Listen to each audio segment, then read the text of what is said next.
Part 2A। Hello friends, अभी हमने जो कैपिटल स्ट्रक्चर में पढ़ा था, हमारे एग्जांपल्स पेंडिंग थे and we are discussing our examples in part 2A। उसके साथ हमारी वीडियो है। तो सर इसमें हमारे पास जो हमें दो एग्जांपल्स अपने देखने हैं, उसमें हमें ये देखना है कि जो हम डेट यूज़ करते हैं, जो हम डेट अपने कैपिटल स्ट्रक्चर में यूज़ कर रहे हैं, उसका क्या कुछ बेनिफिट है भी या नहीं है, और अगर बेनिफिट है तो वो क्या बेनिफिट है। सर इसमें हमारे पास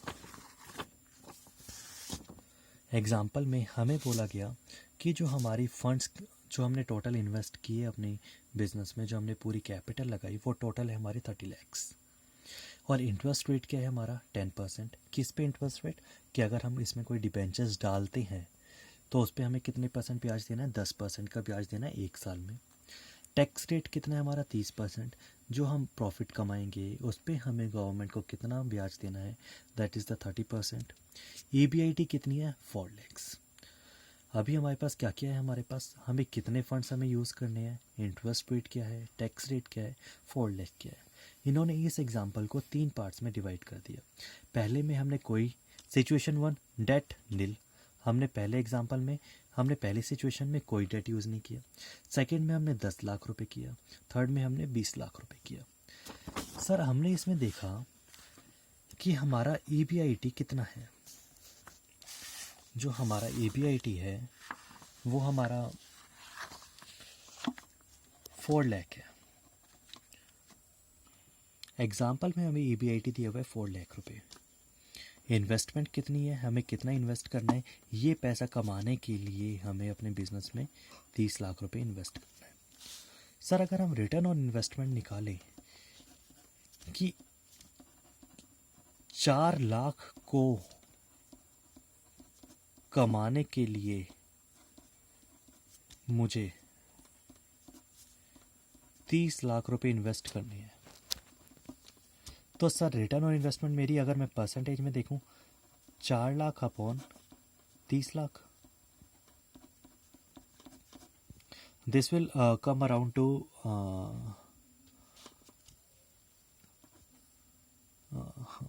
12 और 13% अप्रॉक्स हमारी इतनी इन्वेस्टमेंट आएगी। तो सर जो हमारी इसमें इन्वेस्टमेंट है उसमें हमने कितना पैसा कमाया, किस रेट पे पैसा हम कमा रहे हैं, 12 और 13% per annum, this is approx amount. आप इसकी कैलकुलेशन एग्जैक्ट करके देख लेना। और जो हम डिबेंचर्स ले रहे हैं वो हम किस परसेंट पे ले रहे हैं, 10% पर ब्याज पे। ये हमने कमाया, ये हमारा खर्चा है। तो सर क्या हम ये ले सकते हैं, वाइबल है या नहीं है? सर बिल्कुल वाइबल है, since this is less than what we are earning, तो ये हम यूज़ कर सकते हैं। अब जो हमारी सिचुएशन 1 है, सिचुएशन 2 है, सिचुएशन 3 है। सर ये जो कहता है कि जो 30 लाख रुपए है हमें डेट नहीं लेना, सारा इक्विटी से लेना है। दूसरे में कहता है ठीक है डेट आप 10 लाख रुपए ले लो, इक्विटी 20 लाख रुपए लो। तीसरे में कहता है डेट आप 20 लाख रुपए ले लो, इक्विटी आप 10 लाख लो।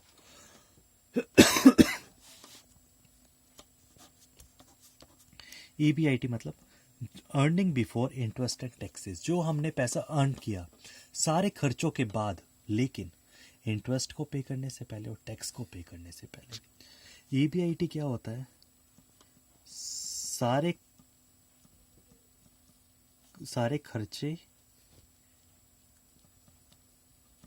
सारे खर्चे paid but interest and tax pending और still to be paid.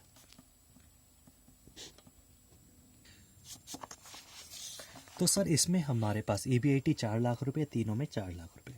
Interest हमारा इसमें नील क्यों है, क्योंकि हमारे पास डिबेंचर्स इसमें हमारे पास 0 थे, इसलिए हमारे ऊपर कोई इंटरेस्ट की ऑब्लिगेशन नहीं है। हमारे पास इंटरेस्ट नहीं है तो अर्निंग बिफोर टैक्स कितनी हुई, 4 लाख रुपए। इसमें हमने टैक्स कितना पे किया, 30%। 4 लाख का 30% कितना होता है, 1,20,000 रुपये। इसके बाद हमारे पास इक्विटी के लिए हमारे पास अर्निंग अवेलेबल फॉर इक्विटी कितनी आई, 2,80,000 रुपये। 2,80,000 रुपये हमारे पास कब बचे, हमने सब कुछ पे कर दिया। हमने, हमारे पास इंटरेस्ट नहीं था तो इसलिए हमने टैक्स पे कर दिया और हमारे पास अर्निंग अवेलेबल फॉर इक्विटी 2,80,000 रुपये आ गई। ये हमें कितने लोगों में बांटनी है, 3 लाख में। हम क्या एज्यूम करके चल रहे थे, हमारे पास डिबेंचर्स 0 है, इक्विटी से हमने 30 लाख रुपए उठाया है और 30 लाख को हमने क्या किया, 3 लाख इंटू 10 रुपये के हिसाब से, कि हमारे पास 3 लाख शेयर होल्डर्स है, 3 लाख शेयर्स है 10 रुपये के। तो हमने ईपीएस हमारे पास कितनी आई, 0.93 रुपीज़ पर शेयर। सेकंड में हमारे पास 4 लाख सेम था, earning before interest and taxes.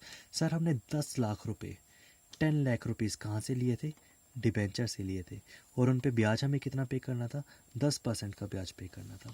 तो हमें ब्याज कितना पे करना है अब, 1 लाख रुपए। 10% of 10 lakh rupees is 1 lakh rupees. तो हमारे पास ईबीटी कितनी बची, टैक्स के बाद हमारी अर्निंग कितनी हुई, 3 लाख रुपए।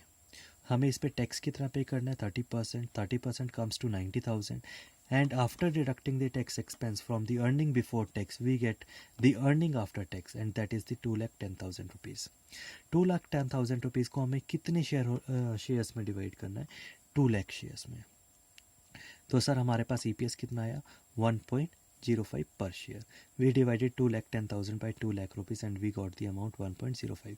If you will see, there is an increment of some 12 rupees. क्यों, क्योंकि हमने इसमें डेट यूज़ किया। तीसरा, हमने 4 लाख में 20 लाख रुपए का डेट यूज़ किया 30 लाख में से, तो 2 लाख रुपए हमारी इंटरेस्ट की ऑब्लिगेशन आ गई। 2 लाख रुपए हमारे पास बचे। 2 लाख रुपए पे हमने 30% टैक्स पे किया, 60,000 रुपये। 1,40,000 रुपये हमारे इक्विटी के लिए बचे, अर्निंग अवेलेबल फॉर इक्विटी। हमें कितने में डिवाइड करना है, 1 लाख रुपये में डिवाइड करना है। हमारी ईपीएस कितनी हो गई, 1.40। एज यू हैव सीन कि हमारी ईपीएस में बढ़ोतरी हो रही है as and when we use the debt. तो सर क्यों ना हम सारा का सारा कुछ से 25 लाख यूज़ कर लें डेट में, ये तो और इंक्रीज़ हो जाएगी डेट इक्विटी, जो हमारा अर्निंग पर शेयर है।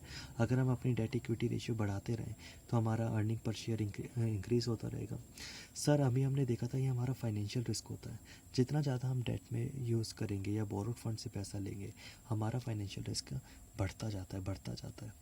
तो हमें उसको भी अपना कंसीडर करना है और हमें अपना उतनी ही ऑब्लिगेशंस करनी है कि जिसे हम मीटअप कर सकें। इसलिए हम प्रेफर करते हैं कि हमारा कैपिटल स्ट्रक्चर इस तरह से कंपोज हो, इस तरह से उसमें कॉन्स्टिट्यूट हो कि हमारे डेट और इक्विटी दोनों अपने अपने बेनिफिट्स दे सकें और हमारी कॉस्ट भी कम रहे और हमारे पास ज़्यादा कोई ऑब्लिगेशन भी ना आए। This was our first example. Second example is same, लेकिन इसमें हमारे पास इसमें EBIT था 4 लाख रुपीज़। इसमें हमारे पास EBIT कितना है, 2 लाख रुपीज़। सर अगर हम 2 लाख रुपीज़ के हिसाब से EBIT हमारा 2 लाख रुपीज़ है और हमारी जो इन्वेस्टमेंट है दैट इज़ 30 लाख रुपीज़, अगर मैं इसका रिटर्न और इन्वेस्टमेंट निकालता हूँ तो 2/30 which comes around of rupees 6.67%। तो सर हमारा जो हम कमाएंगे पैसा, हम किस ब्याज पे पैसा कमा रहे हैं, 6.67 पे। और अगर मैं डिबेंचर्स इशू करता हूँ तो मेरे को डिबेंचर्स पे कितना इंटरेस्ट पे करना है, 10%। तो क्या ये अच्छी बात है कि मैं 6.67% कमाऊँ, कितना लगा के, 10% लगा के? नहीं सर, ये मेरे लिए ऑप्शन वाइबल नहीं है। इसीलिए अगर मैं यहाँ पे देखता हूँ तो यहाँ पे मेरी EPS डिक्रीज़ होती जा रही है। क्यों? Since my cost of capital is greater than the rate of investment, I am not adding to my equity shares any amount. मैं अपने उसमें कोई ऐड नहीं कर पा रहा, मैं उसमें कोई वेल्थ मैक्सिमाइजेशन की बात नहीं कर पा रहा।